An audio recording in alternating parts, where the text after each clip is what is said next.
what we're going to talk about is how these pieces come together to form a group that is much bigger than the whole, right? Like, we're actually creating something beautiful here, and so let's do the introductions.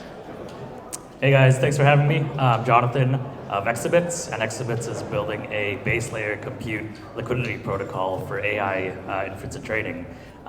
We built over 100 data centers in the past, and we're now leveraging that to provide compute to the network. We are also, what's unique about us is that we're not only supplying compute to AI companies, we're also supplying compute to different protocols.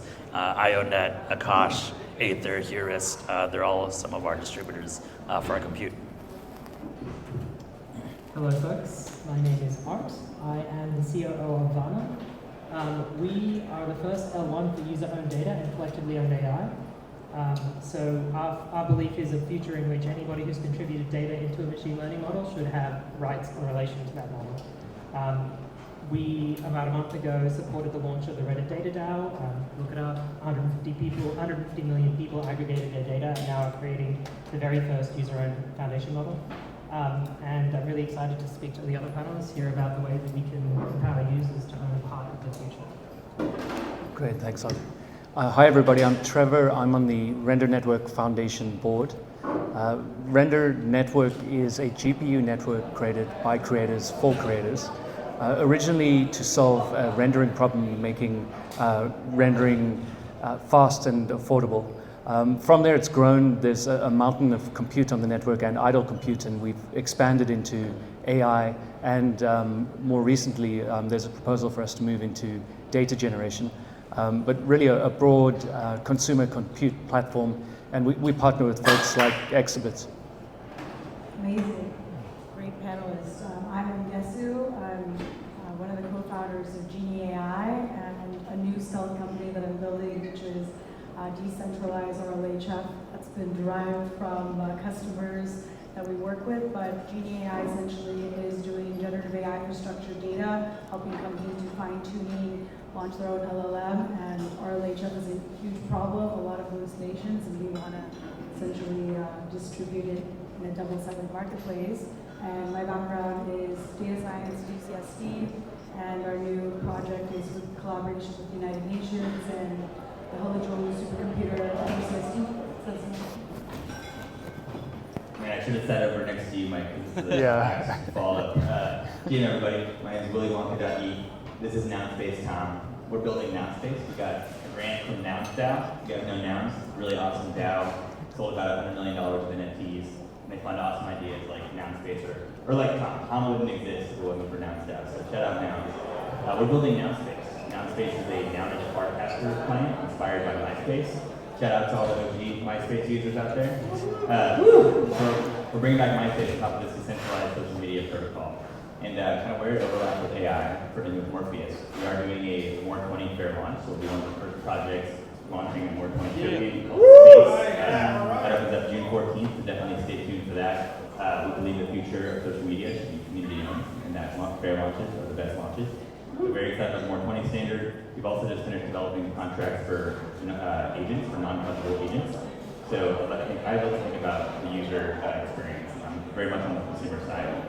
And as a lot of you, if you're like me, you wonder how do people actually access these agents, right? Where do you find these agents? How do you interface and interact with these agents? And that's one of the problems we're solving in Nounspace. So not only on Nounspace can you customize the look, feel, sound, and functionality of your space with the core innovation we have called fidgets, which are basically just frames, frames on crack, or little miniature embeddable applications or widgets that you can embed on your space or your home base, which is just a space that only you can see. And so, because agents and fidgets both need the same kind of data structure, they're both decentralized things that anyone can deploy and anyone can interact with, we've built the contract so that agents and fidgets are interoperable, so that any of these agents that get developed in the Morpheus ecosystem can be embedded on your space or your home base right next to the fidgets and the awesome theme that I can't wait to see what y'all create. So this is awesome. So talk about a diverse set of people, right? How do we take a line and connect all of this so that we can actually have a discussion? And here's how we're going to do it. Everybody here is saying, hey, you shouldn't rent your intelligence, you shouldn't rent your network, you shouldn't rent your data, you shouldn't rent your hardware. We got to own it. If we rent everything, what's going to happen in 50 years? What do you think? it's going to be a real problem. Like, what happens if you can't actually build real assets? So let's talk about this group, right? Like, we've got data, we've got all the way, also human feedback loops is what you're talking about when you're talking about RLHF. And so, like, let's talk about ownership here. What are you trying to get people to know that they should own, and why is that good for them? Whoever wants to answer that first can. I can start. I should probably start. Yeah. Look, I think folks are pretty familiar. I mean, let me just ask, who in this room thinks that they own their data? Who in this room thinks that they should own their data? Yeah. Right? And that's essentially the problem that we're solving here. We see, I've worked in the data collection space for several years prior to starting Vana. And what I was witnessing was all of these backdoor transactions with our data that were being used to create the technology that we're seeing today. All of the generative AI movement wouldn't have been able to be built without my data and your data and everyone else's data. And you should have a part, everyone in this room, I think most people in this room should have a share of GPT-4 because our data has been used in it. And we're trying to solve that problem for the future and say, no, if we put our data on chain, if you can trace provenance, if we can collectivize around data and create governance rights around it, we can create the collectively owned future foundation model for all of us, which I think is just essential. And obviously we're going to need to partner with RHLF as well as collective compute. But I think that AI right now is too centralized, and we need to find a way to decentralize it, starting with you owning your own data. Amen to that. I'll come at it from the digital perspective real quick. So just like similarly you don't own your data, like do you own your digital identity on a lot of these social networks? And in the coming ages, like the digital identity is incredibly important, incredibly valuable. And we've seen some like examples already of people who get deplatformed, how damaging that can be when they spend so much time and resources building out their social identity and their social network they're following, their social graph. And so why should you not own that as well? Why should it not be open source?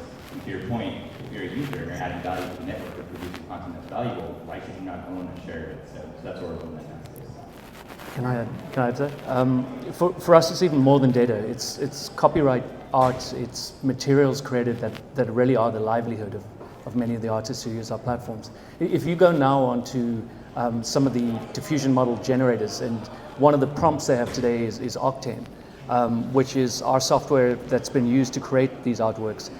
It's essentially a euphemism for photorealism on these platforms, and it shows they've been trained on data tagged as with Octane.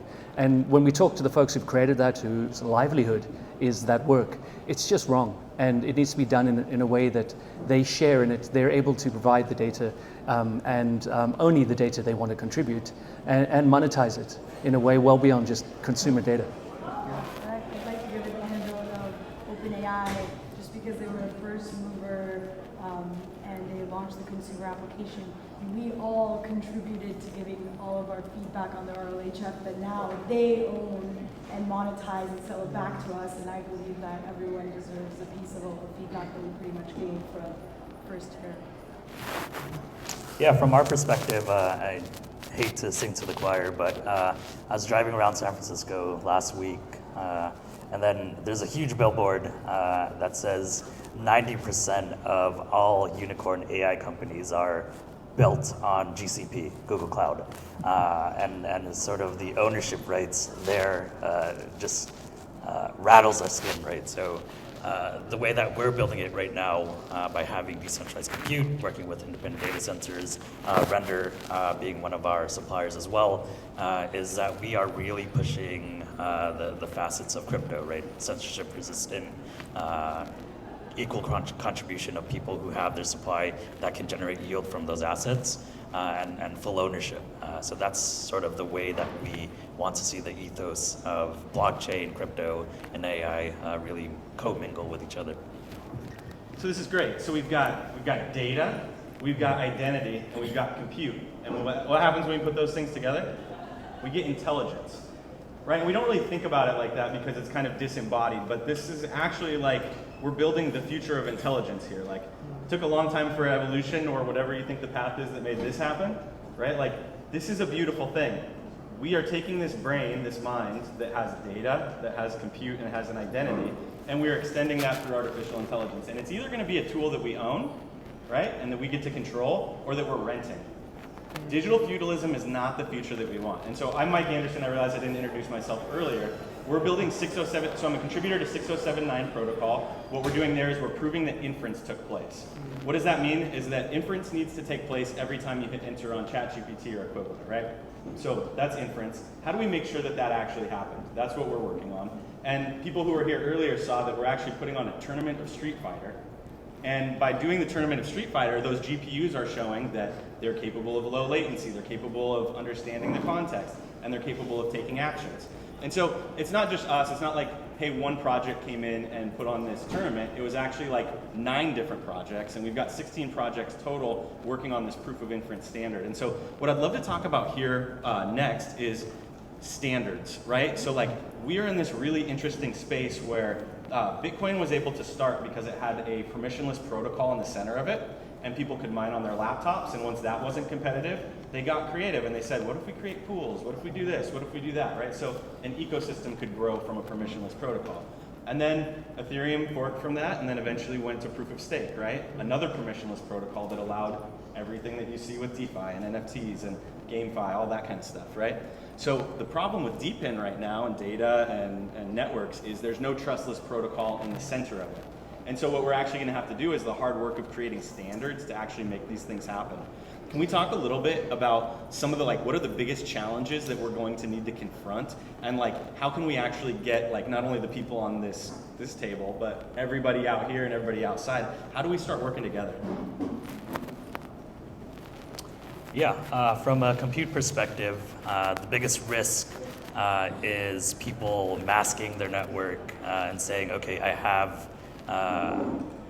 one computer, but then they're relaying to the network that they have 1 million computers, right? Like, so that's something that has happened in the industry not too long ago, a couple weeks ago, that was exposed heavily in Twitter.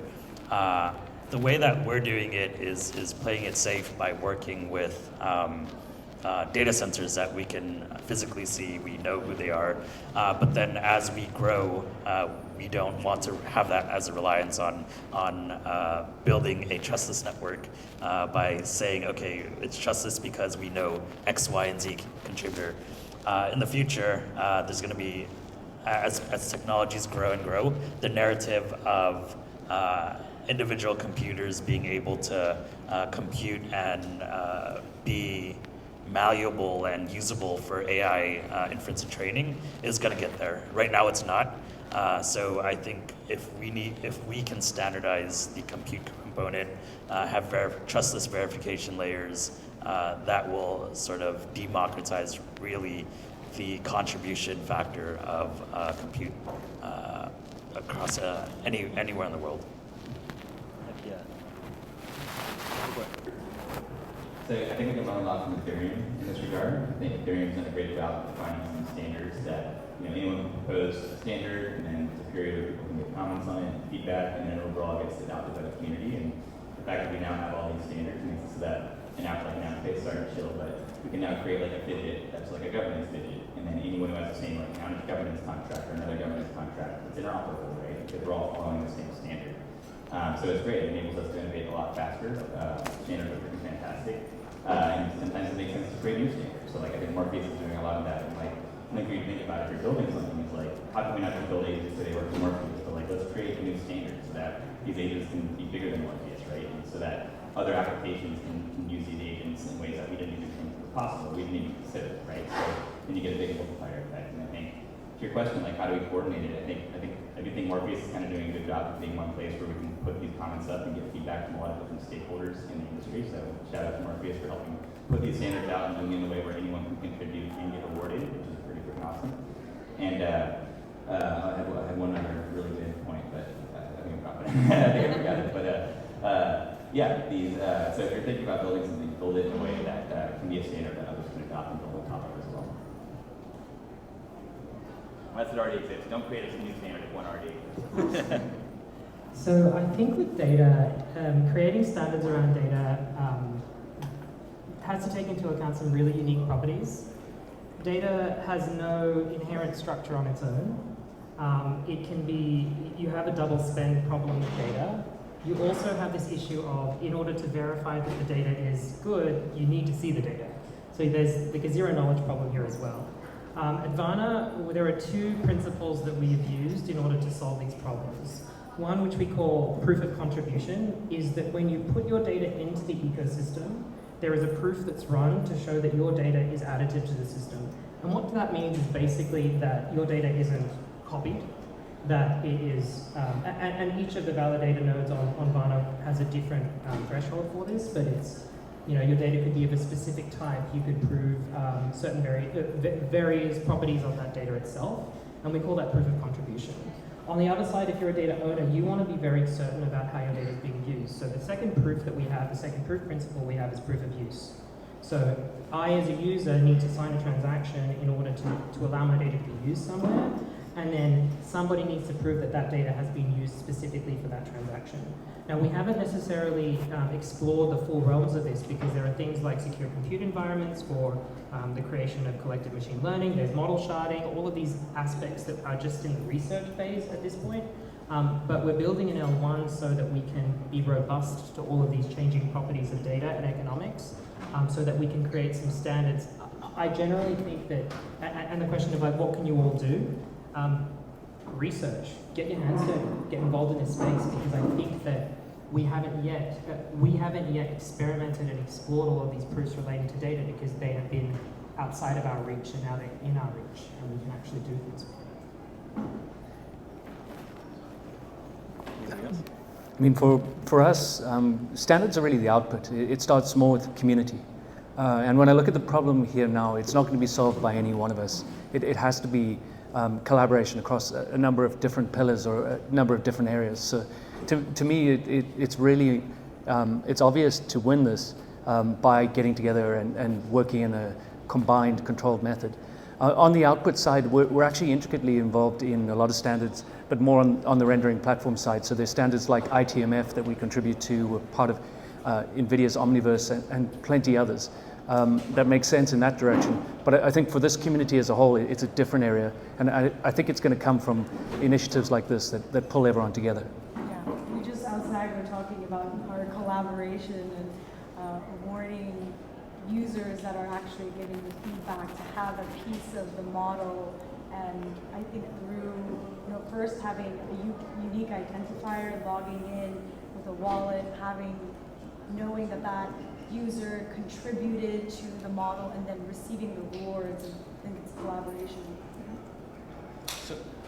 Sorry, I remember the point that I really didn't want to make earlier, which is that to answer your question of like how do we coordinate it all, it's like it's the free market, it's the invisible hand, right? And so like the best tools that we have, or let's use the best tools that we have, but like ultimately the free market will decide which standards are developed and which standards are adopted and get implemented. So we don't need a centralized entity deciding which standards are important and which standards are the right standards, right? Like, it's the beauty of decentralization, and fortunately now we have the tools to enable the community to coordinate and collaborate to achieve that. Can I also just say on that, I have a legal background. I'm not a techie guy. I'm a lawyer. I think folks here are familiar with GDPR as the data standard in the EU, which is being imported everywhere. This is one example in which a standard has actually curtailed our individual property rights, because when you provide your data to a meta, you retain ownership of that. You just give them a license to use it, right? And GDPR has come and said, okay, these folks have 30 days to give you your data back. It's like, no, I own that. I should have been able to exercise that straight away, and you should give it to me straight away. It's like a bank telling you, sorry guys, you're just gonna have to wait 30 days until you get your money back. This is where we've really got to be careful with how standards are set and who is setting them. And I think that the incentives piece is super important here, because you otherwise get these really perverse incentives that exist if somebody doesn't really understand the economics of that space. And so everybody has their own, they're looking at their own piece of it, right? And like, I can imagine like how geeky some of this sounds if you haven't heard of any of it before. It'd be like if you got like the supply chain of a Ford truck and you're like, I'm really into radiator belts, right? Like, because what we're doing is each a small component that makes something big. But what we're talking about is like literally the biggest technology that's ever happened, right? Like it's extending biological intelligence basically infinitely. And so we've got some really interesting things going on here. We've got an economics where there's a massive demand for compute, a massive demand for identity and for data, right? So we've got massive demands going on. We've got lots of competition out there. But what we've seen in every single cycle is open source software always becomes the standard. Now, open source software for the first time, like you've got things like More20, which are brilliant, and you've got cryptocurrencies that start to create an economics for open source. What I want to talk about is, how do you see the next few phases evolving? What do you think this panel looks like in a few years when we actually are competitive with Web 2? It's gonna be, chatbots running everything. I'm just kidding. I'm a big fan of the community perspective, so I just want to plug that I think if you're building something now, we have the opportunity to make it community owned. If you're building something really big and important, like AI or like decentralized social media or owning your data, like that should be owned by the community, right? And don't make it dependent on you. Build something where you can step away, and Tom can step away one day and hand everything over to the community, and the community can live on. And we're actually working on that with More20. So we put out a blog post soon for anyone that's interested in launching a More20 fair launch and adding governance to it for how you can actually give your community the ability to update the buckets, basically. We're also experimenting with having a team bucket, so that you can't have a team that gets a share of these tokens that are raised. And anytime you deploy a revenue stream, you can split the revenue stream between the team treasury and the community treasury. And you basically have both the team operating independently and a community that can do whatever the heck they want with the treasury that we give them. And they can actually decide whether or not the team continues getting tokens. For all these revenue contracts that we deploy, the community can decide, does the team still get a share of that? Or 10 years from now, maybe the team will go away and the community can live on, or fund another team to help develop it. So it's the things that are possible to do now. We're down it, and we're happy to share it. It's all open source. Feel free to fork it. But the cool thing is that More20 is so extensible that we didn't have to change anything with the More20 contracts. We're just using these other beautiful, interoperable, composable standards to take all these other pieces and build something awesome that you guys can use, or you can fork it and duke it and do whatever the heck you want. Yeah, I kind of think the future is a lot of unemployment, one-person team running a whole company, and so I think that having tokenizing your data or your feedback will be the next income stream for a lot of people, and I think that's inevitable. Every single software I start using, I'm like, do I really need a SRE? Do I really need this person anymore? And we should at least be rewarded for the contributions that we're doing to the models, to the feedback that we're getting, and maybe in the future the panel will be like, yeah, I'm making all my money from my data. Yeah. That'd be pretty cool. I think panel will look very different, but have the same premise. You're still going to have data, you're still going to have models or software, and you're still going to have compute. It may be represented in automated ways or standards, but you really can't do anything without those backbones. I see them as being fundamental to this, obviously in very different forms as this scales and changes. Any last words? Yeah, from our perspective, our ethos is to be as open source of a platform as possible, right? So where we specialize in and really take place in the market is just on compute. But there's, like you said earlier, there's more than to what meets the eye in compute, right? So we built a sort of diagram of a stack of, okay, where do we sit and where do others sit, and how we can sort of make those lines so that they can be contributive to things that are building beyond what we can imagine. Okay, so I'm going to take some creativity because you asked, what is this panel going to look like in 5 years' time, right? So I know we were joking about autonomous agents, but I do think it is a self-sovereign, user-owned, autonomous agent built on a user-owned foundation model. None of us need to be here. Yep. Our agents will be speaking. They will represent who we are because they're built with our data. They will be our own, so we can make sure, to the extent possible, that nobody else is able to use it. And hopefully they can have as riveting a discussion as we're having now. But that's what I think in 5 years. Hopefully even funnier, because I know not all. Hell yeah. I would like to volunteer that we make a self-sovereign agent that is me to interview this panel at a future date. Yes. Like what if, Love to. yeah. So I'd be happy to be the agent. Yeah, but with guardrails as well, so we don't say that hallucination, so you ask me. I can be answer some weird questions. I'll be the human in the loop. I'll help you out. All right, well, thank you so much. We've got our next panel coming up, and this is exciting. Thanks so much, y'all.